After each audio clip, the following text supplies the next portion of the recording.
You just want me to start? Is your record, does it say REC? Yeah. Okay, go. Alrighty. How did you first start in the Army? Were you drafted or was it your choice? No, it wasn't my choice. I was drafted. Drafted? Okay. Hold on. I'm sorry. Alright, go Can we take a cane and set it over there? ahead. Yeah, can we have a cane over here? Is Oh, that alright? yeah. Make for a better shot. Okay. Do you want me to stop over? Yeah, stop recording. 3, 2, 1, action. Okay, so how did you start in the Army? Were you drafted or was it your choice? I was drafted. Okay, and what was it like getting that draft letter? How did it feel? It wasn't too good. Yeah. What were the first events as far as going into the Army? Where did you go? Did you have training or what did you do? I went from, I'll tell you all the whole route. Give it all to us. I went from Batesville to Louisville for examination. Mm-hmm. From Louisville, they shipped us to Indianapolis, Harrison. Mm-hmm. The Air Force Base there? No, camp. Oh, okay. Harrison Camp, and it's closed now. It ain't there no more. Mm-hmm. And then they kept us there. They would give us shots and questions, passed all kind of tests, and we hung around there for 6 weeks, policing the area. You know what policing the area is? Mm-mm. Picking up cigarette butts and that, and cleaning up after all the rest of them. There was thousands come through there. It was a base where they, collected everybody. Mm-hmm. And we hung around there. What the hell? There was 13 of us. And what the hell us 13 guys are going to do? You going to shoot us or what the hell we going to do? Anyhow, he loaded us up in a damn bus and took us to Indianapolis, which is right there. Put us on a train. I thought, oh boy, now watch this. Here we're going to the train, we'll go down to Fort Knox, Kentucky, Mm-hmm. right outside of Louisville. And there we went over there and we got unloaded. And all 13 of us went over to Armored Force School. Mm-hmm. And there we unloaded. And 6 of us went to the vehicle mechanics, and the 6 of them went to, 7 of them went to tank mechanic school. We all went to school. Mm-hmm. We had to go to school. We took training, and then we got to go to school. For, I forget what it was, 6 months, something like that. Mm-hmm. To learn to be mechanics, how to operate on them tanks and trucks and all that stuff. And in the meantime, we would dig our training too, Right. Basic training. Right.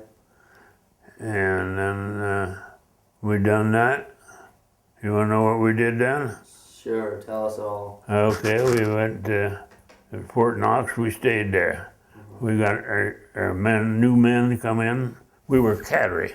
Right. We're the ones that trained other people, Right. So I was a corporal then, and everybody was corporal. Most everybody was corporals in the cadre, and we trained other guys after we come out of mechanic school. Right. Right. And so we was appointed to the 5th Armored Division.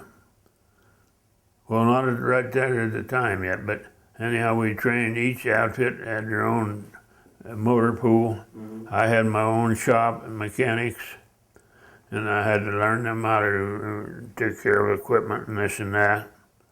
And we went through that every day, do something. And there's a lot of them didn't want to learn, didn't show up or something. I put them, sergeants had the opportunity to put them on KP or whatever you wanted to. I put this one guy on KP 4 or 5 times before he learned. He had to take his lessons. Yeah. And we got through our lessons. That was 6 months. That was 6 months or a year or that. I don't know what the hell it was. Yeah, we had maneuvers out of Fort Knox. We'd all go out on maneuvers in tanks and everything, and have a dry run and shooting and this and that. And then I think it was about a year, almost a year. Here come our colonel coming around, get all equipment painted up, ready to move. We had to have it done in 16 or 2 weeks or 16 days, something like that. So boy, what a job. I had on my department, I had 6 tanks, I don't know how many trucks, and Jeeps and half-tracks. We had to get all that painted up, and turn it over to the next division coming in, see? Mm-hmm. So we was getting ready to go overseas. Right. So we had to get that all ready. We got that all ready and turned that over. Then they'd come around and give everybody promotion. I went from corporal to staff sergeant. Mm-hmm. I was motor sergeant over my, each one, the A, B, C, Mm-hmm. service battalion. I was service battalion at first, then they transferred me to B battalion. And we went overseas that way. We all gathered the equipment stayed put. Mm-hmm. That went to the next outfit, got Right. trained, So see? it was all new equipment. And Yeah, so we shipped over to, we got them boats at New York, and we went across, and the boat we went on was the Mauritania, 15,000 troops. And it took us 7 days to get over there. We had a zigzag kind of U-boats. Mm-hmm. It was sinking them. Oh, what a damn trip that was. I was sick as a dog. All English boats. Mm-hmm. And they had English cooks. The first day at noon hour, you know what we had? What's that? Stewed fish. What a goddamn mess of stewed fish. You know, you just couldn't hardly gag you on eating that. Oh. So I had a few chocolate bars saved up, and I went down to the canteen. They had a canteen on the boat. You're allowed to go a certain hour of the day. And I'd eat some of them, you know. And hell, when you're sick, that made you sicker, really, to tell you the truth. Yeah. And but that's the way it went all over, going 7 days. Each one had a little bunk, had 3, 4 high, you know, and each one of them had a little space. Mm-hmm. And boy, I tell you, I threw it up, but I couldn't throw up no more. And they tell you that boat got awful messy, you know what I mean? Right. But they kept it halfway, had to keep it halfway decent. And we finally got overseas. So we unloaded over in England. And man, I was tickled to death. I was sure glad to get off of that boat. Went over there and took us out. And they give each one, put 2 together Uh-huh. in different houses all over that part of England. So when you stayed in England, did you stay with families in England, or did Yeah. you had the Yeah, 2 people in each house, okay. but there was a family there. And we had a nice, Yeah. Got 3, 2, 1, action. okay. We got off the boat, marched off the boat. It took us a couple of days to get off that boat. 15,000 men, you know, you all walked off with your duffel bag. Everybody had all your clothes and everything on that you needed when you went in battle. And that was it. 2 pair of everything, 2 pair of pants, 2 shirts, and that's it was it. 2 blankets, underwear. Anyhow, we got set up in real nice houses. Oh, that was swell. This home we was in, this lady and man, a young couple, they had 2 kids. And they showed us a room. Me and Fife was in the room. My first mechanic on vehicles. We was in this room, had this cots, you know, but it's a nice little place. It's nice, warm and that.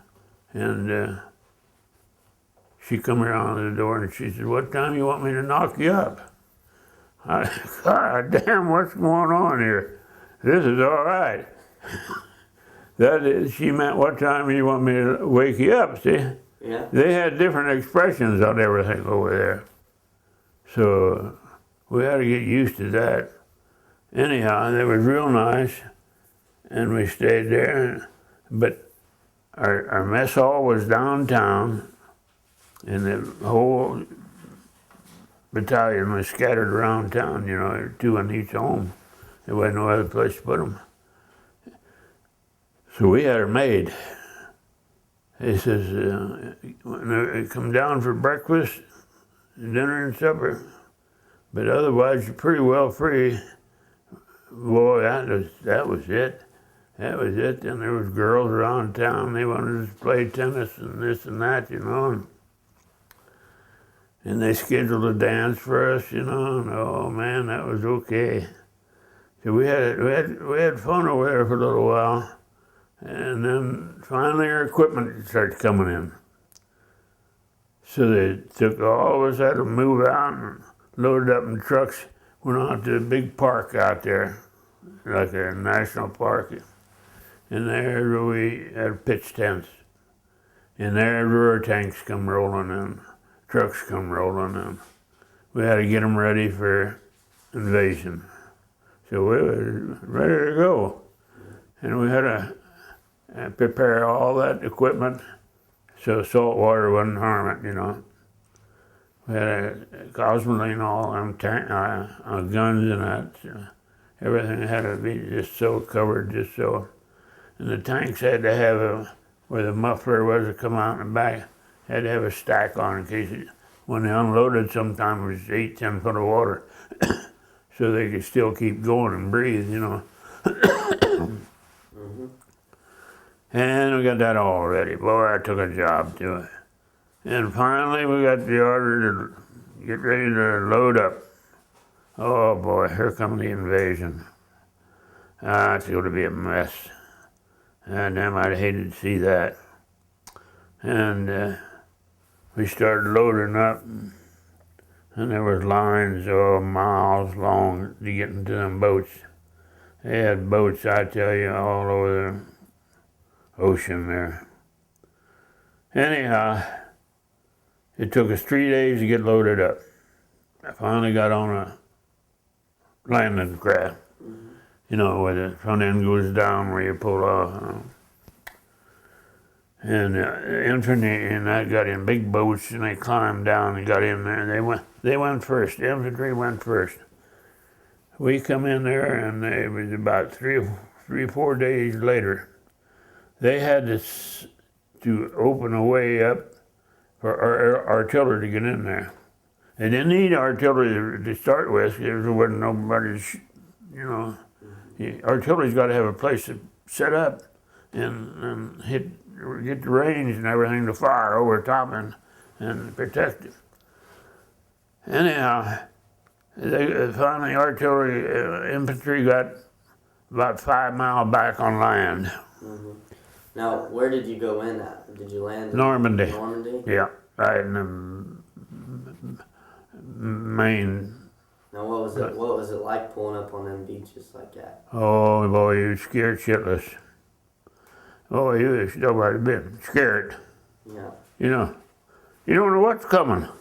Yeah. You seen airplanes going over? Oh, airplanes, gee whiz.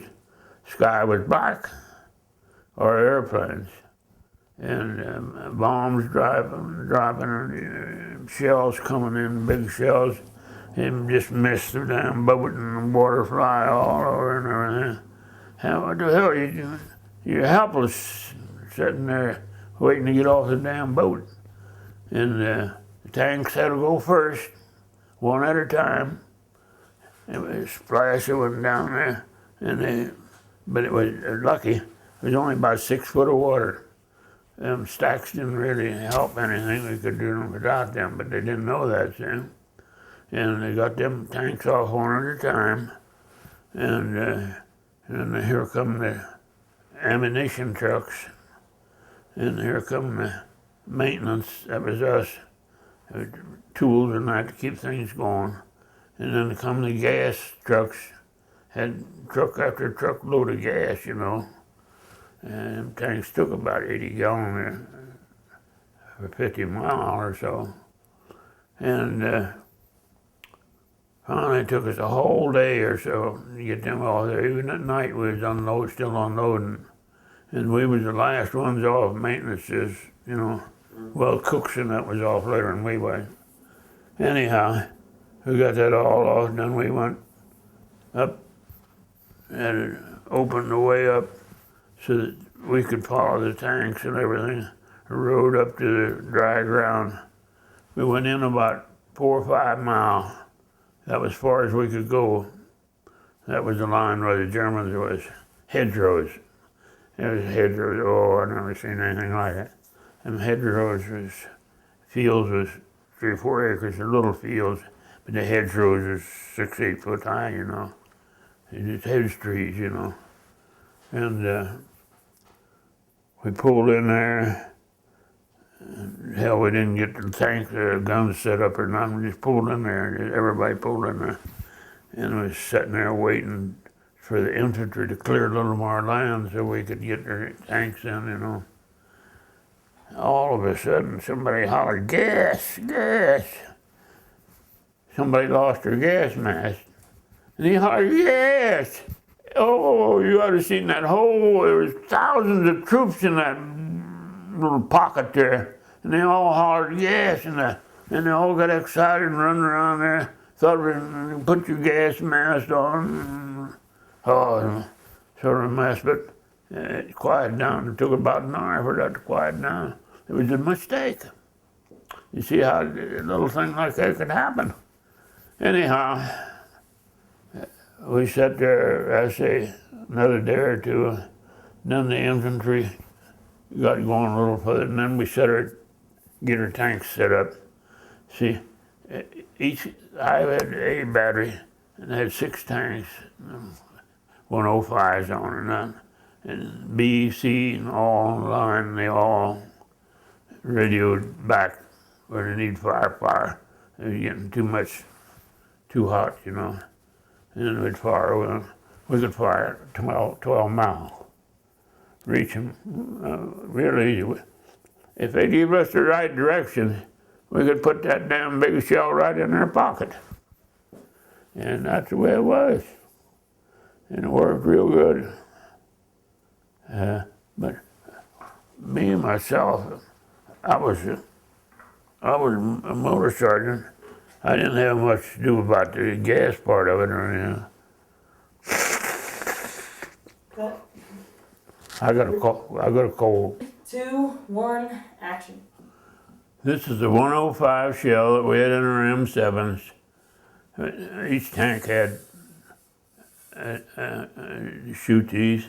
They had a trailer full and they pulled back of the tank, and they carried a bunch of them in the tank too. They shoot 12 miles, accurate at 12 mile artillery. They shoot over top of our infantry be here, and they shoot over top of the enemy infantry.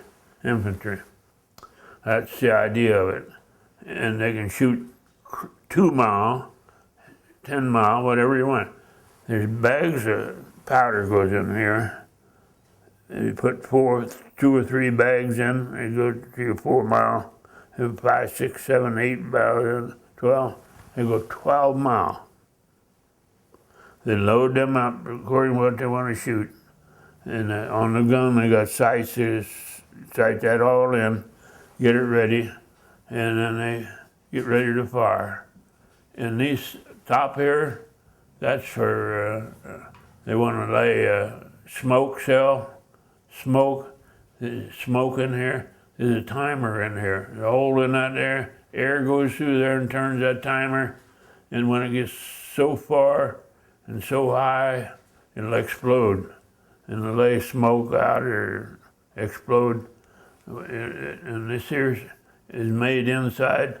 When it explodes, it's all little pieces. It's machined, you know, and just almost like shooting a shotgun with a lot of pieces on it. And it's very deadly. And they got solid ones, armored piercing they call it. You want to shoot at a tank, solid steel. And buddy, she'll go through anything. Then they had shoot them. They'd have piles of this shells.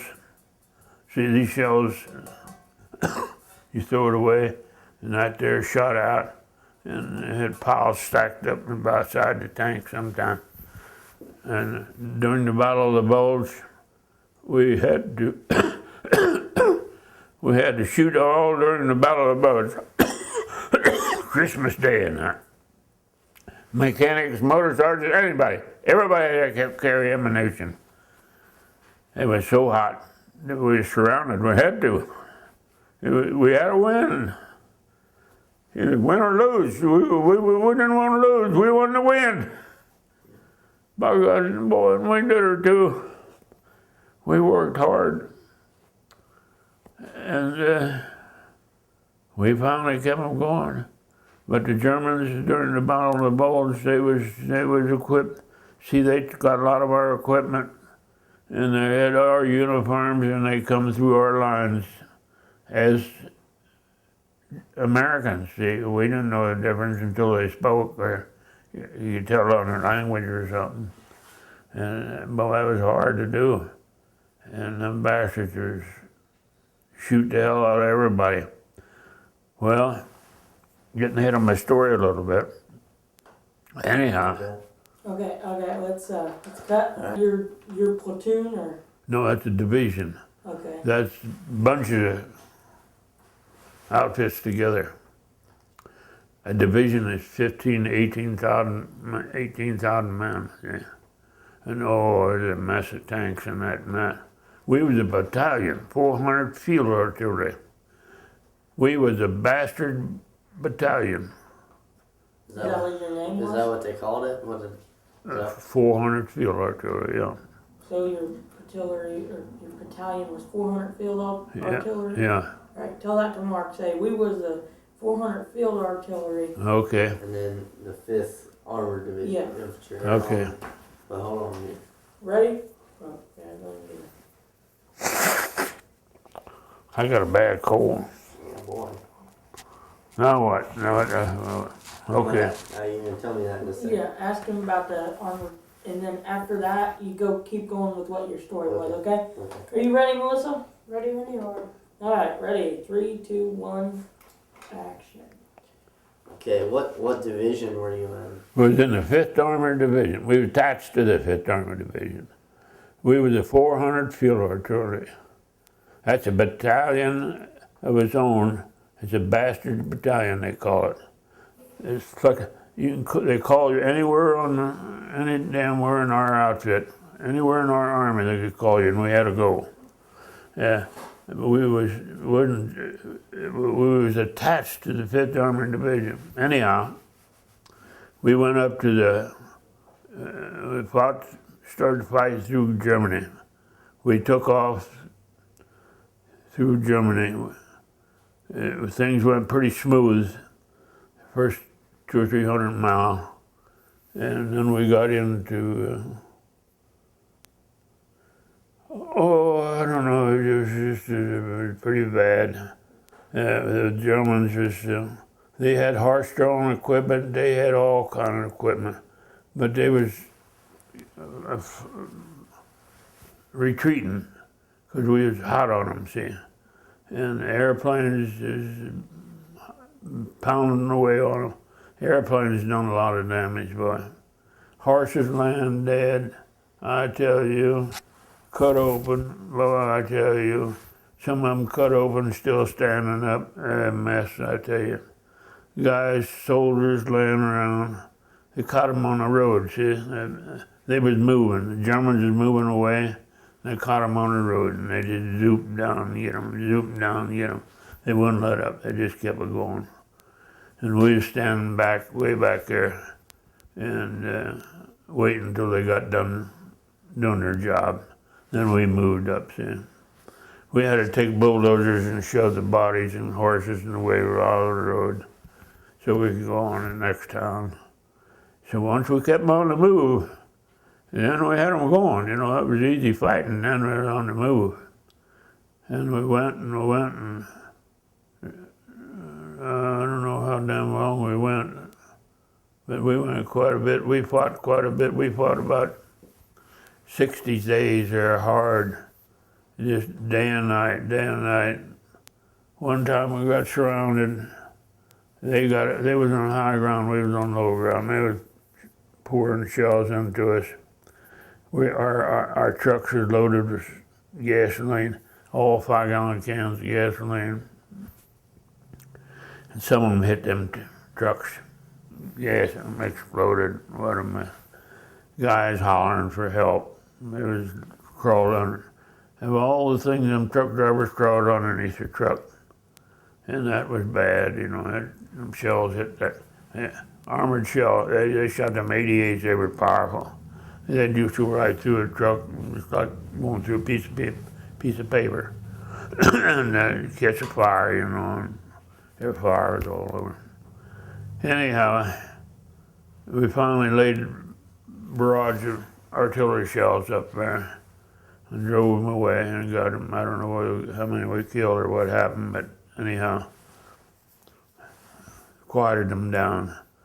And lieutenant gave us orders, march orders, pull out as soon as you could. But you drove out with the night light, little V light, the only thing you could see. Not bright lights, boy, you'd had it if you did. And you had to follow the leader, that's all there was to it. And we followed the leader, and we got lost a couple of times, you know, it's terrible. Anyhow, make a story short, we wound up in Hurricane Forest. Big forest up there. And the colonel come back and says, we're going to stay here a while. So we stayed there a while. We settled down and had a nice little spot there. Tanks all around us and everything. And all the other batteries was around there too. And that was the German border. Well, he got restless after a couple of days. You guys got looting. You know what looting is? The houses around the little town there. And the Germans had pulled all the Germans back, see, and we took over the town. So we weren't supposed to loot. That was against the rules, but we did. We went up there and we'd go through them houses, take what we wanted, and get some eggs, and chickens, and we got some eggs, and I was hungry, boy. I thought, man, I'm gonna fix me. I had a whole can of bacon. They give you bacon in the cans once in a while to fry on a bum fire, you know, heavy on fire. Boy, I'll get me a dozen eggs. I had a dozen eggs, and I had a damn little skillet I found. I fried them goddamn eggs, and I ate just about all of them. I had at least 10 of them eggs and a damn pound of bacon. Boy, I was full, I tell you. I give the other guys their skillet, and they done the same thing, boy. And we stayed there a while. Then we went to, then we went to, then we went further in the Hurricane Forest. We was there, boy, I tell you. We drove them out of there. There was trees, I tell you. Trees that big around just cut off and fire tops out and bottoms out. And they had bunkers dug and they was laying in there dead and that. I had a buddy, one of my mechanics, he was a brave little shit. He was from Middletown. He'd go up to them guys and he'd cut the goddamn pockets open. Laying there dead, he cut the goddamn pockets open to get the money what was in them pockets. It had German money and American money and all that stuff. Hell, he didn't give a damn. I said, hell, I ain't gonna do that. I never did that. Anyhow, we went to the Hurricane Forest. That was a battle there. And then we moved more into Germany. We were the first field artillery battalion in Germany. We took over, let's see, what's the name of that town? I forgot the name of the town, a little town. Took that town over, first artillery in there, first Americans in there. That went pretty good, and he felt better. Didn't get too much fire, you know. There wasn't too many Germans around, they all run away, you know. And we went on. Finally, we had them about whooped. And we went through the main part of Germany. It was a rural valley where thousands and thousands of troops started to give up. Me and my buddy was on the Jeep. We went up to this little woods and we looked up there and just looking around, scavenging for guns or something, you know. And a whole bunch of them come out with their hands up. Told them, come on in. He sat on the Jeep. I sat on the side there, and the Jeep driver was there. And with goddamn carbines, you know, and a machine gun on the Jeep, and they give up. 300 of them give up. 300 of them. And took them back to the meeting ground back there for the ordnance to pick them up, you know. And, oh, I tell you, then what happened. We done that. And they threw all their weapons on a pile. They had a big pile of guns and that weapons there. And they burnt them all. We burnt them all. They destroyed them. And what'd we do? Cut.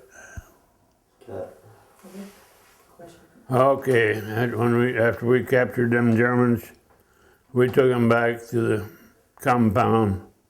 And there was thousands of them there. So it took, ordnance come in with about 50, 100 trucks, loaded them up, took them back somewhere, you know, back out of the danger zone. Mm-hmm. Then we reorganized. We went, we were still fighting, but not so bad. But we went through, what the hell was it? Very important town in Germany we went to, where the buildings was all tore up, shot up, bombed up. And Hitler made a big speech there at that place about a month before we got there. Frankfurt or Nuremberg. We finally got there. And we went on through Germany, fighting pretty hard, but they was on the run. And when you're on the run, you had her made, you know what I mean? They rearmed, and then the Battle of the Bulge. They struck back. Here we was in Germany quite a ways, and they come around the back of us and cut us all off. And man, we was kind of fought there for a while. And we finally, because they captured a lot of our equipment and clothes and that, and then they dressed like Americans and tried to get through the lines, which they did. up in Belgium there. We massacred a bunch of them on that crossroad there. We went through there right after they did that. Several hundred Americans, they just lined them up and shot them and left them lie there. We come along and, well, Oregon's picked them all up. They're all killed. And went on up another 50, 100 miles and pulled into bivouac. Well, we had to get ready for fire. Pulled in a big old field there, and the trucks, tanks all lined up and ready to fire, and they were firing away. And here come a 6x6 truck, load of oranges coming down the road. Went right on down the road, right straight on down the road. He tried to wave him down, he didn't pay no attention, he went on down. He ran right into the German line. That poor boy, he don't know what happened. We don't know what happened to him either. He was a goner. He went right through there, right into the firing line. And so they captured him, they had some oranges, that's what they had. And then we made pretty good advances every day. And finally, we got so just about to the end. We got set up in the town in Germany, Kelter-Hellberg. I never will forget that. Had two pretty nice hotels there, you know. So our 400 field artillery took over both of them, because we had about 1,500 men in our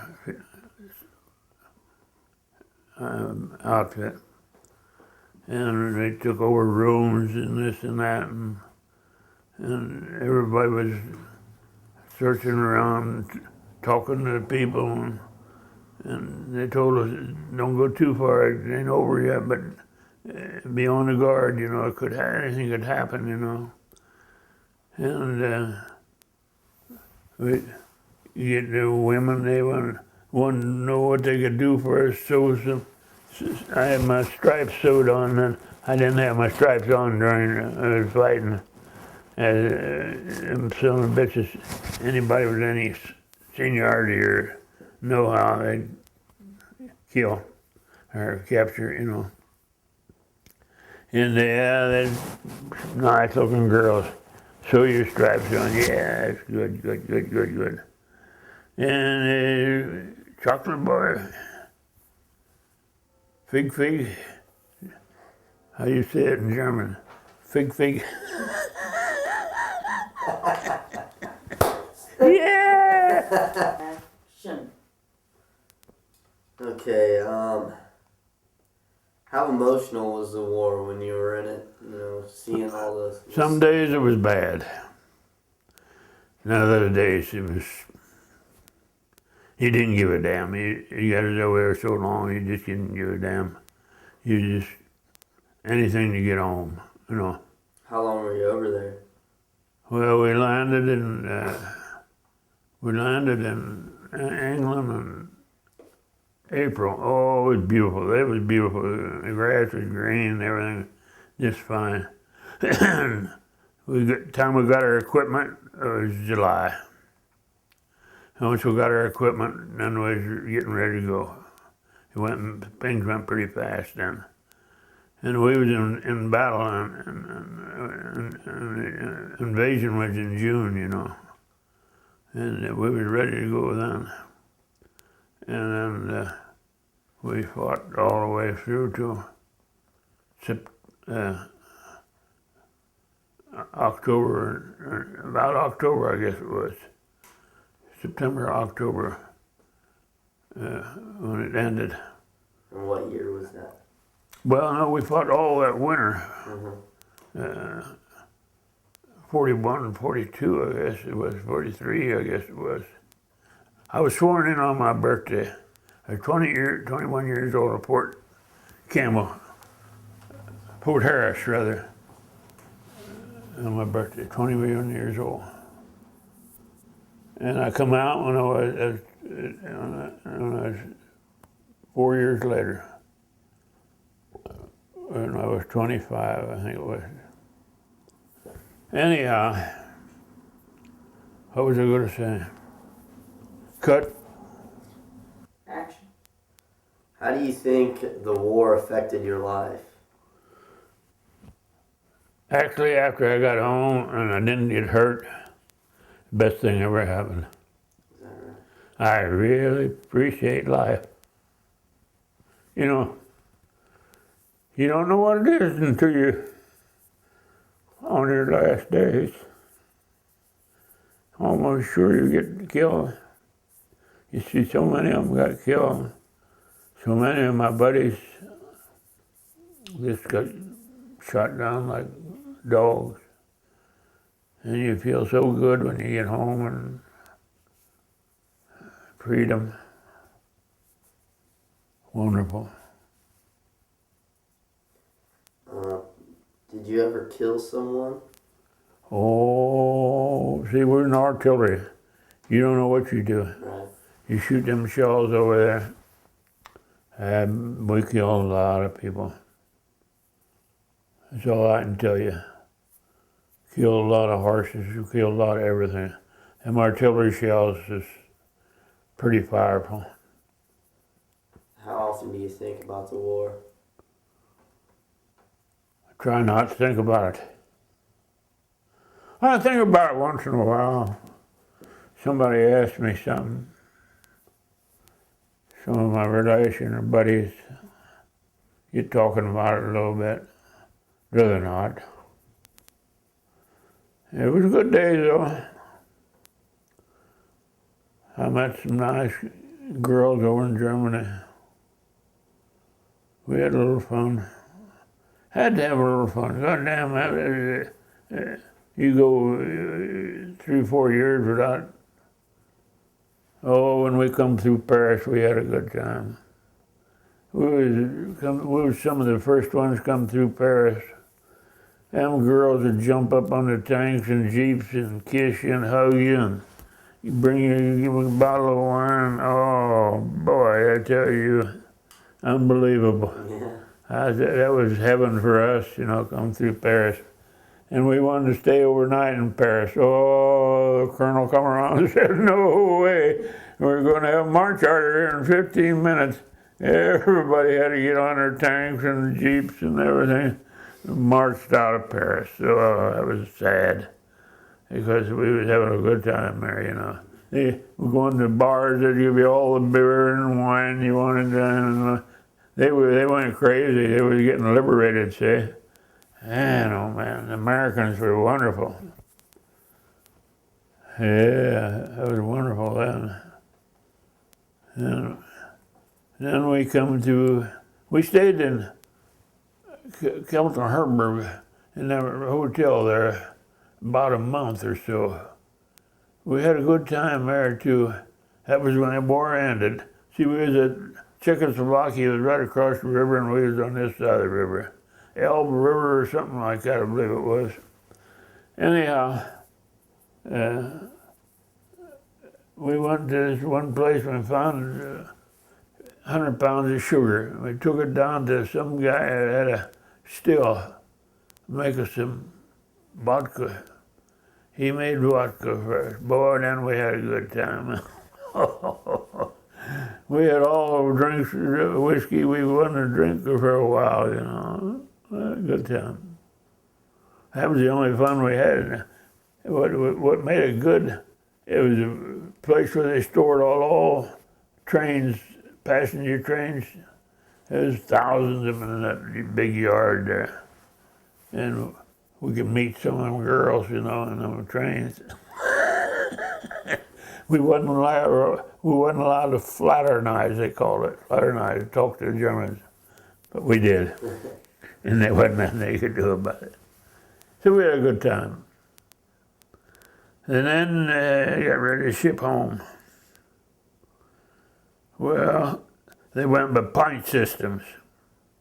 I had high points because I was married, had 2 kids, and I was in there 4 years, or just about 4 years. So they put me on the first list, I guess, one of the first. And let's see, where'd we go to? Hell, we finally got on a damn boat, Antwerp, Belgium. My brother, he was stationed near Antwerp. I tried to find him, I couldn't find him. Anyhow, we got on a damn boat landed in Boston. And what we got on the boat was an old Victory ship made by Kaiser. He made a lot of them ships, just about a week to make a ship. There wasn't no big ship. And that old thing go up and come down and crack, wang, wang, wang. I said, boy, that old bitch is going apart pretty soon. But we made it across. Took us 7 days or 8 days to come back. It was slow. There wasn't no submarines out after us or anything, but it was just slow. And I got sick as hell again. And finally got back, landed in Boston. And from Boston, they shipped me back to Camp Atterbury in Indiana. After the war, did you ever stay in touch with any of your buddies? Oh, yeah. A lot of them come around to see me, but I wanted to go around and see them, but hell, I never got to it. Yeah, my motor sergeants come around, stayed overnight at our place. I lived in town with my grandma that time, at Batesville, you know. And we put them up. And then the ammunition sergeant, he come around and put him up. And of all guys, that big Stabaski, the guy, we had guards every night, had a standing guard. Everybody had took their turn. 2 hours or 4 hours, whichever we decided to go. And nobody wanted to be on to wake a guy up, see. So I was the lead one in that platoon in our tent. Then we had perimeter tents. All 10 of us slept in a perimeter tent. And we had to wake that guy up. So I said nobody else could wake him up. So I said, okay, I'm a lead guy, it's up to me to get him up. So I had to get him up every time. Many a time I stood his time and my time too. Some bastard wouldn't wake up. But then he went on KP for 3 days. Put him on KP. He said, by God, if you don't wake up, you just got to go on KP for 3 days, washing dishes and that. And I did that 2 or 3 times. From then on, he woke up when it was his turn to pull guard. And, but he was a good guy, but he just couldn't wake up. And a lot of them called me up and this and that. Wanted to meet, they always had a reunion, 400th reunion down at Louisville or somewhere. Shit, I just was busy, I didn't have time.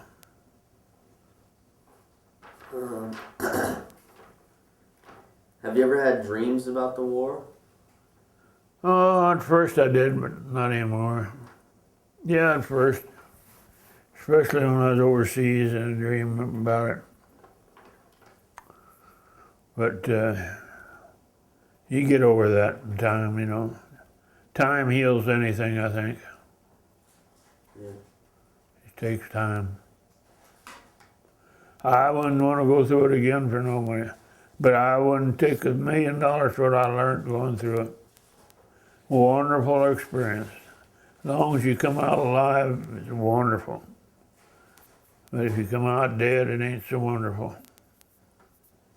What were your thoughts on Pearl Harbor when that happened? Oh shit! I was at Batesville there. I remember when that took place. I was living upstairs at Schultz's drugstore there. Me and my wife. I was married then, and I said, "Hell, better run down and get the car filled up with gas, or I'd tell them you never get gas again." And Well, I know I'm gonna be on my way to go, 'cause I was on the draft list. Sure enough, a week or two later, I had my notice. Come over for sales and get ready to ship out. That's what I did. You said you have a wife and 2 kids before you left. Yeah. What was their No, just a wife. okay? What was their thoughts on before you left? Like when you got your draft card in. How did they feel about it? Oh, yeah. My mother-in-law says, "Oh, you go see, what's his name? Horace King was the main one on that board. I know him pretty well. You go see Horace King, see if he can get you off of that." I said, "I don't know, ain't no use doing that, 'cause I ain't any better than anybody else. Why would he get me off of that?" So I didn't go see him. So I just said, I ain't any better than everybody else. I gotta go. That's all there's to it. And I'm glad I did that. I know some guys got deferred. There was farmers and this and that. See, I wasn't a farmer. I was attending bar then, and didn't have no excuse. If you was a farmer or had an important job, you could get deferred. Otherwise, you couldn't get deferred. How many brothers did you have in the war? Had 5 of us. 5 of us. Did all your brothers make it out? 4 brothers and me. 5 of you. Every of them come home good. Nobody got any serious hurts. It's lucky 5 of us come out. Any other questions? Okay, cut. All right. This pistol, I took off of a captain. We captured him. He had a pistol. He didn't want to give it up. I told him to give it up or else. He gave it up, all right. You know, you pull your bolt back on your gun, ready to shoot. You give up. He knew damn good well I was the boss. And so I got that, and that's one of my prizes. Except I keep that for safety. And this here, I found the backyard, big, wonderful home. Real wealthy people lived in that house. And we went around the house. We was always skeptical, what the hell around that house. And I seen fresh, looked like fresh something covered up. I uncovered it, and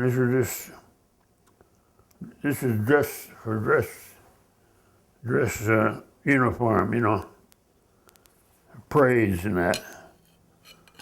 I guess he was a captain or something, I guess, I don't know. And that lady come out and said, "Don't take that, that's a souvenir." I said, "Yeah, that's a good souvenir for me." And I took it. And that was the way it was. All right, cut. Go. This is the M7s we had. It took 5 men to take care of the gun. The driver was right in here. And up here was a 50 caliber machine gun. There was a couple of 30 caliber machine guns on there somewhere. And that's when they got in position. This gun turned all the way around. It broke or something. Anyhow, I took them 105 shells, shoot 12 mile. And they're really powerful. I don't know how much they weigh. They weigh pretty. This is 60-ton tank. It had a radio engine in, like an airplane engine, 9-cylinder radio engine in. I had 2 mechanics that worked on tanks and 2 that worked on wheel vehicles. That was about all it was about the tanks. This is a hand grenade. everybody had hand grenades. You pull that pin and throw it, and when you throw it, the pin, this hand will come off, and it exploded. And it's cut, grooves cut in there that bust all in pieces, just like shell would. And boy, they would crack it, and they killed a lot of people. That was, you seen the Germans in a trench or something, they drop one in there. And that's the 40 millimeter cannon that was on that Dodge trucks. They shoot them, they shoot at airplanes and everything else. So that was like an anti-aircraft shell? Yeah, any aircraft. Boom, boom, boom, boom, they'd shoot them out of there. They had a magazine about, and they'd shoot them out of there. They go quite a ways up in the air and that was, but, and them was bazookas, they called them bazookas. And damn things were,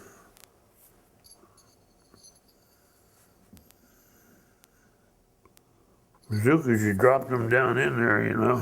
Oh, like a mortar? Mortar, like a mortar. Yeah. I don't know about that one with a pin on like that. They were that type. Yeah. This is a bazooka. You got a thing that fastens onto your rifle, and then you shoot this goddamn bazooka. And that's full of damn lead, boy, I mean, powder. And you shoot your bar to that there. Now it might be loaded. No, it ain't loaded. It screws off and on. And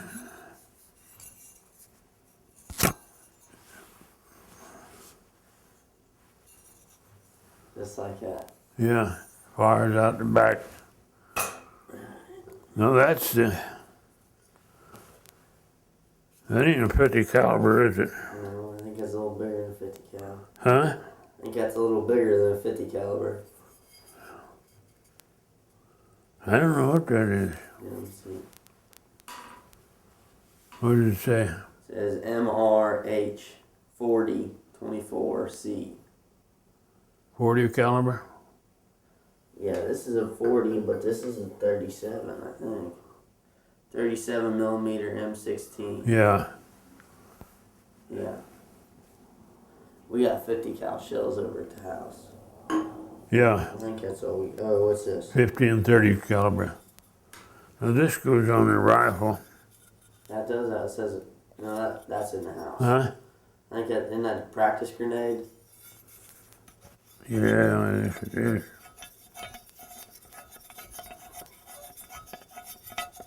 Full of powder. Look at that. Boom! Yeah, these are all practice. But that hooks onto the rifle some way. And this is a rifle that all the infantry carries, German infantry. 31 caliber, very powerful. I don't know how many miles that shoots. Shoots pretty far. It's a very good gun. I took that off of a soldier. He didn't need it anymore after I got there. If he did, he was a dead one. I had two of them.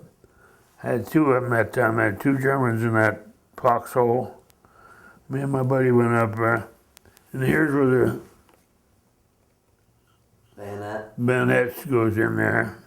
I had a whole mess of them. The kids give them all away, I think. And I had two of these. I gave one to Robert, my brother Robert. He was out in Oregon. He won one of these deer hunt, but I don't know what happened to it. That's the end of that. But that's a good heavy gun. That's just a souvenir. Cool. Package home. So that's how I shipped that home. I had two of them. I shipped two of them home. See them shells that 105 come in the cartridge. You know, it came in a. This is the Army A1M1 liner helmet. You had to wear this in combat. If you didn't, you're sent up for it. Then that slips into your steel helmet. And this is steel. Now this is what we use to